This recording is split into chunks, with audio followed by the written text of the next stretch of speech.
नमस्कार दोस्तों, उम्मीद करता हूँ अच्छे होंगे और अच्छे रहना। दोस्तों, अगर आपके घर में स्पेस कम है तो मैं आपको सिखाऊंगा मात्र 5 फीट के अंदर सीढ़ियां बनाना। आपने बिल्कुल सही सुना है, सिर्फ 5 फीट के अंदर आप सीढ़ियां बना सकते हैं। इस वीडियो को पूरा देखें।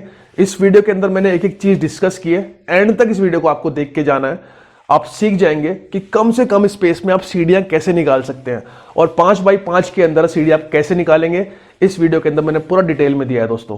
तो चलिए शुरू करते हैं। दोस्तों, घर में किसी भी साइज की सीढ़ियां बनाने के लिए 4 चीजों की जरूरत पड़ती है।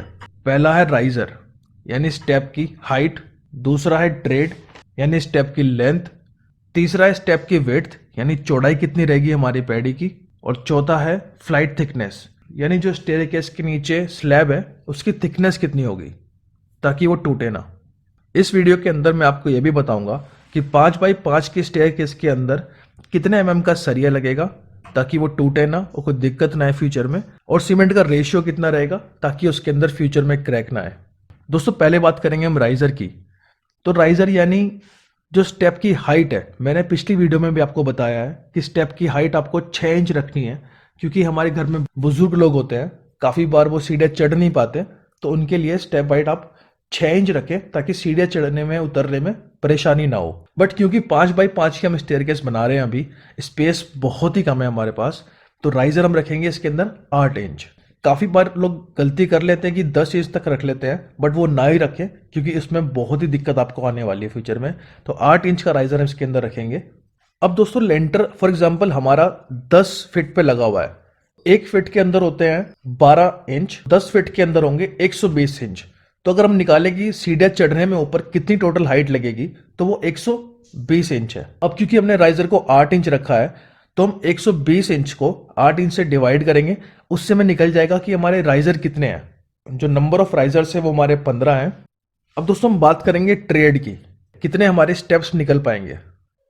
वैसे मैंने अपनी पिछली वीडियोस में बताया है कि ट्रेड को दोस्तों आप 10 इंच रखें ताकि पैर रखने में आसानी हो। काफी बार ऐसा होता है कि आप चढ़ने की कोशिश करते हैं सीढ़ियों पर, लेकिन पैर पूरा नहीं आता। वो इसी वजह से है क्योंकि ट्रेड बहुत कम रखते हैं लोग।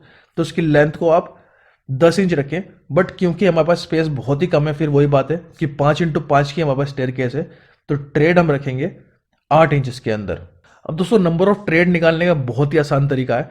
Riser -1 is equal to number of treads. अब राइजर ही हमारे 15 रखे हैं दोस्तों, 15 - 1 14 होते हैं, तो 14 हमारे नंबर ऑफ ट्रेड्स आ गए हैं इसके अंदर।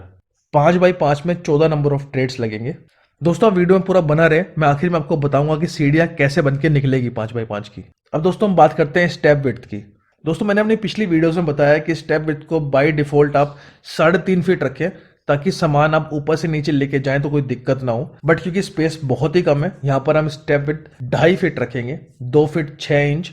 काफी बार लोग गलती करते हैं कि इसको 2 फीट रख लेते हैं, क्योंकि जितनी कम आप स्टेप विड्थ रखेंगे स्टेयर के अंदर, आपको सामान ऊपर से नीचे उतारना और नीचे से ऊपर ले जाना बहुत मुश्किल होगा। तो स्टेप विड्थ को मैंने यहाँ पर 2.5 फीट रखा है ताकि एटलीस्ट आप थोड़ा बहुत सामान तो नीचे से ऊपर ले जा ही सकें, आपको नीचे सामान ऊपर ले जाने में दिक्कत ना हो। इससे कम अगर आप स्टेप विड्थ रखेंगे तो आपको फ्यूचर में बहुत परेशानी होगी।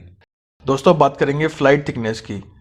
तो जो फ्लाइट थिकनेस है, आपको अपनी 5x5 की स्टेयर के अंदर फ्लाइट थिकनेस रखनी है 4.5 इंच। इससे ज़्यादा अगर आप फ्लाइट थिकनेस रखेंगे तो स्टेयर्स हैवी हो जाएंगी, और से कम रखेंगे तो ब्रेक भी हो सकती हैं। तो 4.5 इंच आपको थिकनेस रखनी है। अब दोस्तों, बात करूंगा कि कौन सा सरिया आपको अपने 5x5 के स्टेयरकेस में लगाना है ताकि वो टूटे नहीं। तो सरिया में लगेगा दोस्तों 12 mm का सरिया, यानी 4 सूत का सरिया जो होता है, 12 mm का सरिया आप लगाएं। इससे ज्यादा लगाएंगे तो उसमें लोड बढ़ेगा, बेस्ट रहेगा फ्लेक्सिबिलिटी और स्ट्रेंथ के हिसाब से। किसी भी अच्छी कंपनी का ISI मार्क का आप सरिया लगा सकते हैं जो कि TMT हो 550D। अब दोस्तों, हम बात करेंगे कौन सा सीमेंट रेशियो रखना है आपको ताकि इसके अंदर क्रैक ना आए फ्यूचर में।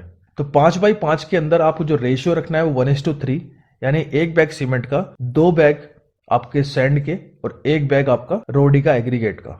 ये रेशियो को आप बना के रखेंगे तो फ्यूचर में आपके स्टेयरकेस के अंदर क्रैक नहीं आएंगे और वो सालों साल चलता रहेगा। अब दोस्तों, हम देखेंगे कि आपका स्टेयरकेस बन के कैसे निकलेगा। तो स्टेयरकेस में दोस्तों पहले आपको 4 स्टेप चढ़ने पड़ेंगे जो कि 8-8 इंच के हैं। उसके बाद आपका 28 इंच का लैंडिंग स्टेप आएगा।